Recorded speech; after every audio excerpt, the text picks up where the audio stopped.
Hello everyone, welcome back to Best Dental Solutions. तो आज के लेक्चर में हम बात करेंगे इलेक्ट्रॉनिक एपेक्स लोकेटर के बारे में।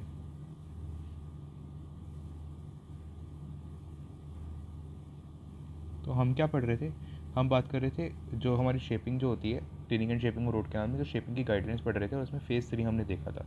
तो फेज़ 3 में क्या होता है? फेज़ 3 में हम वर्किंग लेंथ को डिटरमिन करेंगे और वर्किंग लेंथ क्या होता है, ठीक है, उसके एडवांटेजेस क्या है, हमें क्यों करनी पड़ती है वर्किंग लेंथ डिटर्मिनेशन, ये सब हमने पिछले लेक्चर में देख लिया। तो अब हम तरीके देखते हैं कि वर्किंग लेंथ को डिटर्मिनेशन करने के क्या क्या तरीके हैं। तो उसमें एक इंपॉर्टेंट तरीका जो सबसे बेस्ट और सबसे रिकमेंडेड तरीका होता है वो कौन सा होता है? Electronic apex locator. तो उसके बारे में हम देखेंगे। तो इसकी थोड़ी डेवलपमेंट देख लेते हैं, हिस्ट्री जो है इसकी। तो इसका सबसे पहले जो आइडिया दिया था वो दिया था क्लस्टर ने इन 1918। ठीक है, उन्होंने आइडिया दिया था कि जो रूट कैनाल की लेंथ है उसको इलेक्ट्रॉनिकली मेजर किया जा सकता है। ठीक है, उसके बाद सुजुकी ने 1942 में इसका सबसे बेसिक प्रिंसिपल बताया था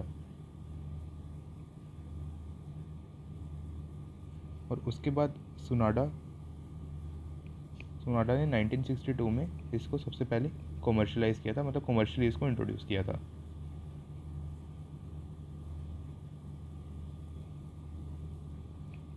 तो अब इसकी फंक्शनिंग समझ लेते हैं कि काम कैसे करता है ये। तो इसमें ना हम जो इम्पीडेंस है, सॉरी वर्किंग लेंथ जो है वो मेजर करते हैं इलेक्ट्रिकल इम्पीडेंस के थ्रू। ठीक है, इलेक्ट्रिकल इम्पीडेंस क्या होता है? एक मतलब इलेक्ट्रिसिटी की यार प्रॉपर्टी है। ठीक है, बहुत ज़्यादा डिटेल में जाओगे तो फिजिक्स पढ़ने लग जाओगे। ठीक है, इलेक्ट्रिकल इम्पीडेंस जो है उसको मैच करता है। अब मैच कैसे करता है? मैच करता है दो चीज़ों के बीच में। एक तो होता है पेरियोडोंटल मेम्ब्रेन, ठीक है, और दूसरा होता है हमारा ओरल म्यूकोसा।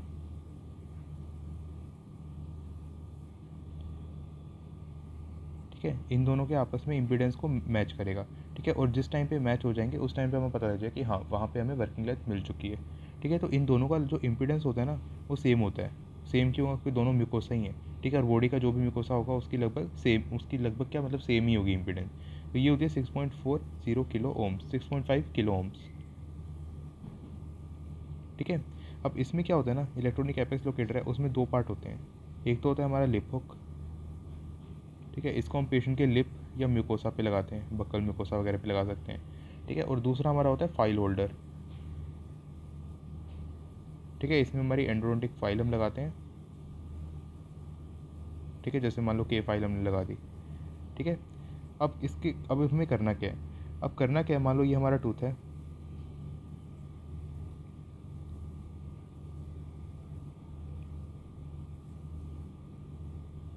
कैसा गंदा सा दांत बनाया मैंने। हाँ, तो ये हमारा मान लो टूथ है, अभी भी गंदा ही है खैर। ठीक है, ये सीजे है और ये हमारी रूट कैनाल यहाँ पे प्रेजेंट है।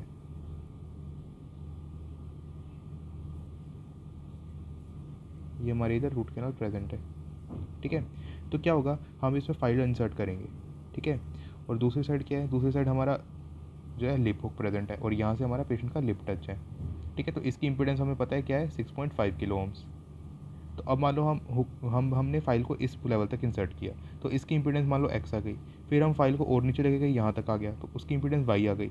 और फिर हम जब फाइल को एकदम यहाँ तक लेके जाएंगे, ठीक है, यहाँ तक लेके जाने का क्या मतलब है कि यहाँ पे पेरिडोंटल फाइबर्स जो हैं वो लगभग प्रेजेंट है यहाँ पे। ठीक है, जो क्लिनिकली जो हमारा पेरिडोंटल मेम्ब्रेन है वो यहाँ पे प्रेजेंट होगी। ठीक है, तो उस केस में क्या होगा, जैसे ही फाइल पेरिडोंटल मेम्ब्रेन को टच करेगी ना, तो इम्पीडेंस की जो रीडिंग है वो सेम आ जाएगी। यानी कि फाइल को हम जैसे ही नीचे लेकर के जाएंगे तो जो पेरिडोंटल मेम्ब्रेन को जैसे ही ये टच करेगी तो इम्पीडेंस की हमारी जो रीडिंग है वो दोनों की सेम आ जाएगी।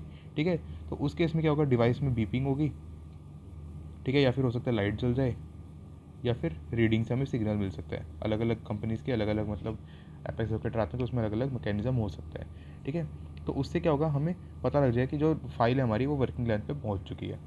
ठीक है, अब इसकी ना अलग अलग जनरेशन्स हैं। ठीक है, जैसे जैसे इसमें एडवांसमेंट होते गए तो उसके हिसाब से अलग अलग जनरेशन बनती गई। तो सबसे पहले फर्स्ट जनरेशन।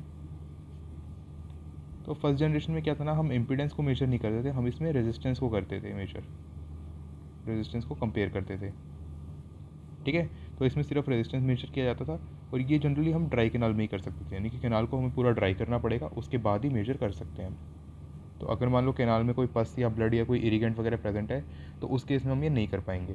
ठीक है। ऐसा क्यों होता है कि मान लो कोई इरिगेंट या ब्लड वगैरह प्रेजेंट है तो क्या होगा कि वो उनकी कंडक्शन जो प्रॉपर्टी होती है वो थोड़ी अलग होती है, ठीक है। ड्राई जो होगा मान लो वो बिल्कुल कम कंडक्शन करेगा, लेकिन अगर ब्लड वगैरह प्रेजेंट है तो कंडक्शन एक तरह से बढ़ जाएगी, ठीक है। तो कंडक्शन बढ़ जाएगी तो रेजिस्टेंस कम हो जाएगा, ठीक है। तो क्या होगा, मतलब एक तरह से छेड़खानी हो जाएगी, तो हमें एग्जैक्ट रीडिंग नहीं मिल पाएगी, ठीक है। अब इसके एग्जाम्पल क्या है, रूट कैनाल मीटर या एंडोडोंटिक मीटर। तो ये थे हमारे फर्स्ट जनरेशन। उसके बाद आए हमारे सेकंड जनरेशन। तो सेकंड जनरेशन क्या था, ये इम्पीडेंस बेस थे, यानी कि इसमें इम्पीडेंस कैलकुलेट करेंगे। तो ये इंट्रोड्यूस किए थे इनाउ ने, ठीक है। फिर उसके बाद इसमें हम दो इम्पीडेंस वैल्यू को कंपेयर करते हैं,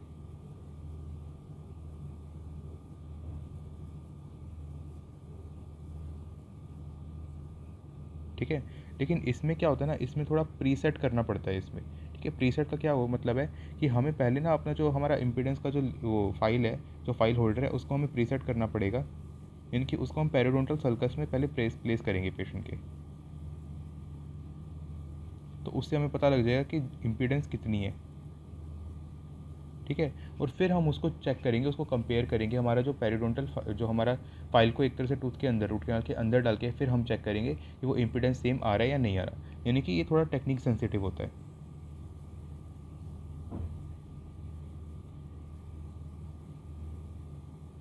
ठीक है। इसके बाद है हमारा थर्ड जनरेशन।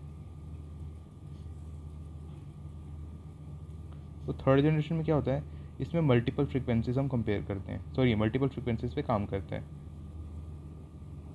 तो इसमें क्या होगा, दो अलग अलग फ्रिक्वेंसी होगी, कौन कौन सी, एक तो 1 किलोहर्ट्ज़ और दूसरी 5 किलोहर्ट्ज़। तो इन दोनों अलग अलग फ्रिक्वेंसी पे हम इम्पीडेंस का डिफरेंस देखेंगे, ठीक है। यानी कि 1 किलोहर्ट्ज़ पे डिफरेंस मतलब क्या आ रहा है इम्पीडेंस का, मतलब इम्पीडेंस जो है 1 किलोहर्ट्ज़ पे कहाँ पे सही आ रहा है, और किस लेंथ पे इम्पीडेंस जो है बराबर आ रहा है, ठीक है, 1 किलोहर्ट्ज़ पे। और फिर उसके बाद हम 5 किलोहर्ट्ज़ पे देखेंगे कि किस लेवल पे जो इम्पीडेंस है वो बराबर आ रहा है, ठीक है। तो एक तरह से दो हम फ्रिक्वेंसीज पे देख लेते हैं। और इसका एग्जाम्पल क्या है, इंडेक्स एपेक्स लोकेटर।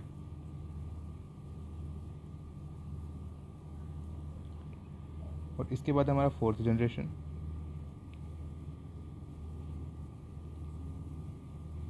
तो फोर्थ जनरेशन में क्या होता है, मल्टीपल फ्रिक्वेंसी रेशियो बेस्ड होता है ये,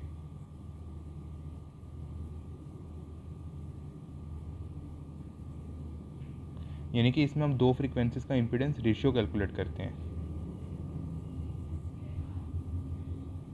ठीक है। तो अब रेशियो कैलकुलेट कर रहे हैं तो इसमें फ्लूइड्स और इलेक्ट्रोलाइट अगर प्रेजेंट भी है तो उससे फ़र्क नहीं पड़ता।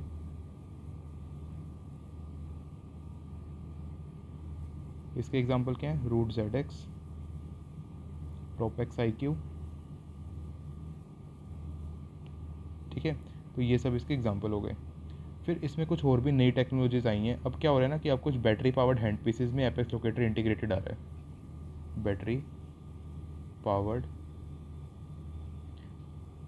हैंड पीस, उसके साथ में हमारा एपेक्स लोकेटर, ठीक है। तो इसमें क्या होता है ना, जैसे हम मान लो फाइल जो है कैनाल में इंसर्ट करेंगे तो उसमें क्या होगा, ऑटोमेटिक रोटेशन स्टार्ट हो जाएगी, ठीक है। और अगर टॉर्क जो है वो लिमिट को क्रॉस कर जाती है तो ऑटोमेटिकली जो फाइल है हमारी रुक जाएगी और रिवर्स हो जाएगी, ठीक है। और अगर फाइल वर्किंग लेंथ को अगर क्रॉस कर रही है तो उस केस में भी रोटेशन जो है वो बंद हो जाएगी, ठीक है। तो हम क्या कर रहे हैं, एपेक्स लोकेटर से उसको वर्किंग लेंथ को डिटरमाइन कर रहे हैं, और अगर हम वर्किंग लेंथ को क्रॉस कर रहे हैं तो उस केस में क्या हो रहा है, जो हमारा बैटरी पावर्ड हैंड पीस है वो अपने आप बंद हो जा रहा है, ठीक है। अब इसकी लिमिटेशन देख लेते हैं क्या है इस मेथड की।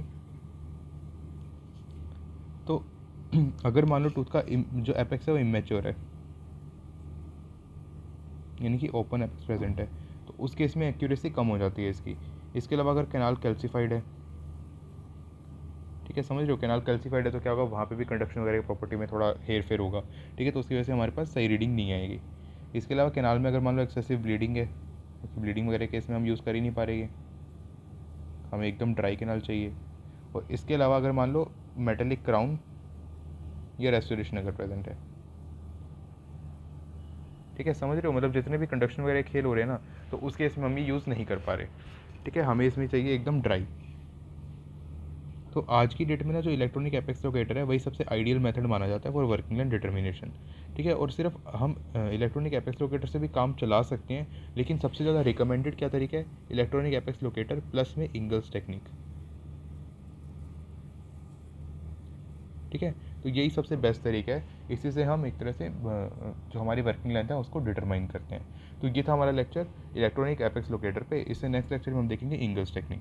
तो इलेक्ट्रॉनिक एपेक्स लोकेटर क्या था, इसमें हम मेनली दो जो है, इसमें हमारे दो पार्ट होते हैं, एक तो लिप हुक होगा, एक हमारा फाइल होल्डर होगा। लिप हुक हमारा लगेगा लिप कोसा पे, और ये होगा एंडोडोंटिक के फाइल, यहाँ पे हमें जो एंडोडोंटिक फाइल लगानी है, ठीक है। फिर हमें दोनों का इंपीडेंस कंपेयर करना है। जनरेशन 1 था उसमें सिर्फ रेजिस्टेंस कंपेयर होता था, तो इसमें क्या होता है, कैनाल ड्राई कैनाल होनी चाहिए, अगर कोई भी ब्लीडिंग वगैरह प्रेजेंट है तो उस केस में हम यूज़ नहीं कर सकते। फिर सेकंड जनरेशन क्या था, इंपीडेंस बैक था, इसमें इसको इंट्रोड्यूस किया था इनाउ ने।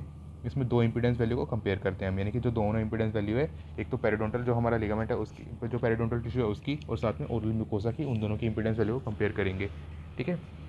और फिर उसके बाद इसमें प्री सेट करनी पड़ती है हमें पेरिडोंटल सल्कस की वैल्यू, यानी कि पेरिडोंटल सल्कस में पहले हम फाइल डालेंगे, वहाँ से इंपीडेंस कैलकुलेट करेंगे,